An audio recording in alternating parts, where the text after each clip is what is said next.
రమణీయంగా ఉంది. పచ్చని పొలాలు, ఇంటిపై తేలియాడుతున్న నిలువెచ్చని సూర్యకిరణాలు, వికసించిన పుష్పగుచ్చాలు కొమ్మలతో వంగి ఊయలలూగుతున్నాయి. బారులు తీరిన కొంగలు వెన్నెల వీడిన ఆకాశంలో ఉదయ రాగాలతో నృత్యం చేస్తున్నాయి. తన రాకతో సంబరాలతో జగతిని ఒక్కసారి మురిపించి తిరిగి హిమాలయాలకు వెళ్ళిన ఆ ఉమాదేవిని తలుచుకొని దుఃఖ భారంతో ఈ చెట్లు ఆకులు రాచుతున్నట్లున్నాయి. బాబా సమక్షంలో ఈసారి నవరాత్రి దుర్గా పూజలు ఎంత ఆనందంగా ముగిశాయో. అప్పటి నుండి నా మనస్సు భగవత్ సాంగత్యాన్ని కోరుకుంటోంది. ఏదైనా తీర్థయాత్రలు చేయాలనిపిస్తోంది. జగదమ్మ, పూజ ముగిసిందా? ఇదిగో ఈ ప్రసాదం తీసుకోండి. నా కోరిక ఒకటి తీర్చాలి మీరు. ఏమిటది? దుర్గా పూజలు ముగిసినప్పటి నుండి నా మనస్సుకు ఏదైనా తీర్థయాత్ర చేయాలని ఉంది. మనం కాశీ పుణ్యక్షేత్రం దర్శించుకున్నామండి. తీర్థయాత్ర ఎందుకు? మనమేమన్నా పుణ్యక్షేత్రానికి దూరంగా ఉన్నామా? అంటే ఏమిటి? మన బాబాను మించిన పుణ్యపురుషుడు ఇంకా ఎవరున్నారు? బాబాను దర్శించుకుంటే అన్ని పుణ్యక్షేత్రాలను దర్శించిన ఫలితం కలుగుతుంది. అసలు తీర్థక్షేత్రం అంటే ఏమిటో తెలుసా? ఎందుకు తెలియదు? ఎక్కడైతే పవిత్ర జలాలు, దానికి తోడు దేవస్థానం ఉంటుందో అదే తీర్థక్షేత్రం. ఎన్నో సంవత్సరాలుగా పుణ్యక్షేత్రాలలో భగవన్నామం చెప్పబడుతుంది కనుక ఆ ప్రదేశాల విశేషతే వేరు. నువ్వు చెప్పినది సరైనదే. కాకపోతే తీర్థాలలో కూడా రకరకాలున్నాయి. స్థావర తీర్థం అంటే కదలనిది, ఒకే చోటులో ఉండేది. జంగమ తీర్థం అంటే తిరుగాడుతూ ఉండేది. అంటే పవిత్ర వ్యక్తులు, తిరిగే సాధువులు, వీరు ఎక్కడుంటే అక్కడే తీర్థం. ఇక మూడవది మానస తీర్థం. ఎవరైతే దయ, క్షమ, సత్యం, సంతృప్తి చూపించుతారో వారి మనస్సే తీర్థక్షేత్రంతో సమానం. మన అంటదండ అంతా బాబాయే. అలా అని తీర్థయాత్ర చేయకూడదని కాదు కదా. చేయకూడదని కాదు, తీర్థయాత్ర చేయడం అంటే ఎంతో ఖర్చు, ప్రయాసాలతో కూడినది. ఈ రోజుల్లో బాబాను వదిలి నాకు ఎక్కడికి వెళ్ళాలని అనిపించట్లేదు. కావాలంటే నువ్వు వెళ్ళవచ్చు. భలే వారే, బాబాను వదిలి ఎక్కడికి వెళ్దాం? అంటే మనం కాశీకి వెళ్దాం, బాబాను కూడా తీసుకువెళ్దాం. బాబాతో కలిసి తీర్థయాత్ర, అది బాగానే ఉంటుంది. మరి బాబా దీనికి ఒప్పుకుంటారా? బాబా కాదనరనే నమ్మకం నాకు ఉంది. నా బాబా, మీ గురించే మాట్లాడుకుంటున్నాము. మధుర్, ఇటు చూడు. ఒకే కొమ్మకు 2 రకాల పూలు పుయ్యవన్నావు కదా? అవును, కానీ ఇది. ఆహాహా, చూసావా? అమ్మ సృష్టిలో అన్నీ సాధ్యమే. ఒకే కొమ్మలో 2 వేరు పువ్వులు. అంతా నీ లీల బాబా. బాబా, ఏమిటి జగదాంబ? మరి ఏమీ లేదు. తీర్థయాత్ర అంటే ఎవరైనా కాశీ గురించే చెబుతారు. మీరు దయతో అనుమతించినట్లయితే.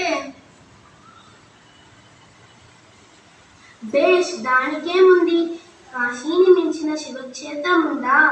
అవును బాబా, ఎన్నో రోజుల నుంచి కాశీ యాత్ర చేయాలనుంది. మీరు లేకుండా యాత్ర సంపూర్ణమైందని అనిపించుకోదు. మాతో పాటు మీరు వచ్చినట్లయితే మాకు చాలా ఆనందం. మీరు రానట్లయితే మీ అబ్బాయి యాత్ర చేయనంటున్నారు. దీనికి ఇంతగా ప్రాధేయపడాలా? అమ్మ ఇచ్చ మధు, మీరు రావడానికి సిద్ధమే. ధన్యుడని బాబా. ఇదిగో ఇప్పుడే యాత్రకు అన్ని ఏర్పాట్లు చేయిస్తాను.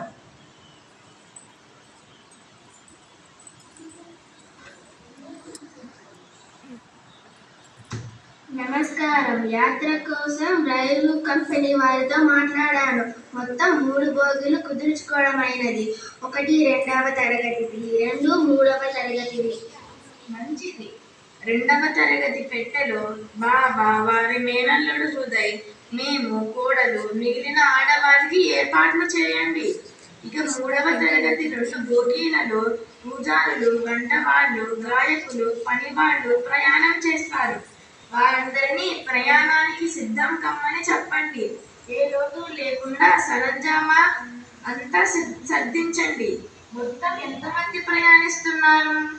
చిత్తం అంతా కలిపి 100కు పైగా అవుతారు.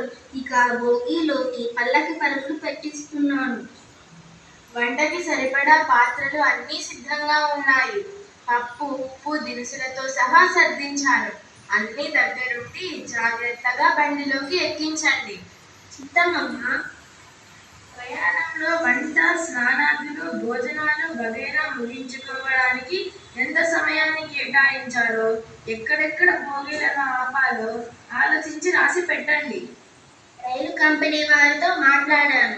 మనకి కావాల్సినప్పుడు బోగీలు పక్కన పెట్టుకొని తరువాత అటుగా వెళ్ళే రైళ్లతో బోగీలు కలుపుకోవచ్చు అన్నారు. భేష్, ఇంకేం మంచిది. జనవరి 27 సోమవారం హౌరా స్టేషన్ నుంచి యాత్ర ప్రారంభిద్దాం. దీనికయ్యే ఖర్చు సుమారుగా లెక్క వేశారా? సరే. చిత్తం 1,00,000 రూపాయల వరకు అవ్వవచ్చు. సరే, బాబాకు ఏ లోటు రాకూడదు. అందరి ఆనందమే మనకు కావాల్సినది. చూడు చూడు మధుర్, అవిగో చెరుకు పొలాలు, ఆ ఆవ పంటలు చూడు, చూడముచ్చటగా ఉన్నాయి. బాబా, మనం మొదటగా వైద్యనాథ్లో నెలకొని ఉన్న శివుణ్ణి దర్శించుకున్నాం. ఆహా, ఇదిగో సీతారాంపూర్ గ్రామం వచ్చింది. ఇక్కడ దిగి మనమందరం ఎడ్ల బండిలో వైద్యనాథం వెళ్ళాలి.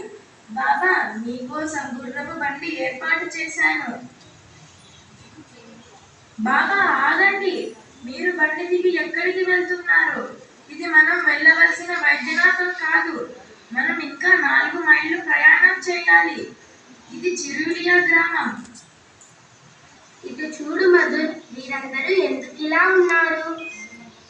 బాబా, ఈ ప్రాంతంలో భయంకరమైన కరువు తాండవిస్తోంది. అదే వీరి మొహాల్లో పుట్ట వచ్చినట్లు కనిపిస్తోంది. మధుర్, చూడు, వీరు ఆకలితో అలమటించిపోతున్నారు. ఆ జుట్టు చూడు, నూనె లేక ఎర్రబారిపోయింది. వెలుగులేని ఆ కళ్ళు, లోపలికి పోయిన ఆ పొట్టలు, ఈ ఎముకల గూడును చూస్తుంటే నా గుండె తరుక్కుపోయింది. అవును బాబా, మీరు పదండి, బండి ఎక్కండి. మొహాల్లో పుట్ట వచ్చినట్లు కనిపిస్తోంది. మధుర్, వీళ్లకు అన్నం పెట్టు, తలకు రాసుకోవడానికి నూనె ఇవ్వు, వస్త్రాలనివ్వు. బాబా, మీరు ఏమి చెబుతున్నారు? వీరందరికీ బండి అన్నం పెట్టాలంటే మనం తెచ్చుకున్న వంట గ్యాసులు ఇప్పుడే ఖాళీ అయిపోతాయి. వీరికి బట్టలు ఇవ్వాలంటే మన డబ్బంతా ఇక్కడే ఖర్చు అయిపోతుంది. జగజ్జనని అమ్మ నిన్ను అంత ఎస్టేట్కు జమీందారుని చేసింది. ఒక్క పూట నువ్వు వీరికి కడుపారా భోజనం పెట్టి ఒక్క గుడ్డ ఇవ్వలేవా? బాబా, నీ చిన్న పిల్లవాడి మనస్తత్వంతో నేను వేగలేకపోతున్నాను. ఇప్పుడు మన ప్రయాణం ఇంకా మొదట్లోనే ఉంది.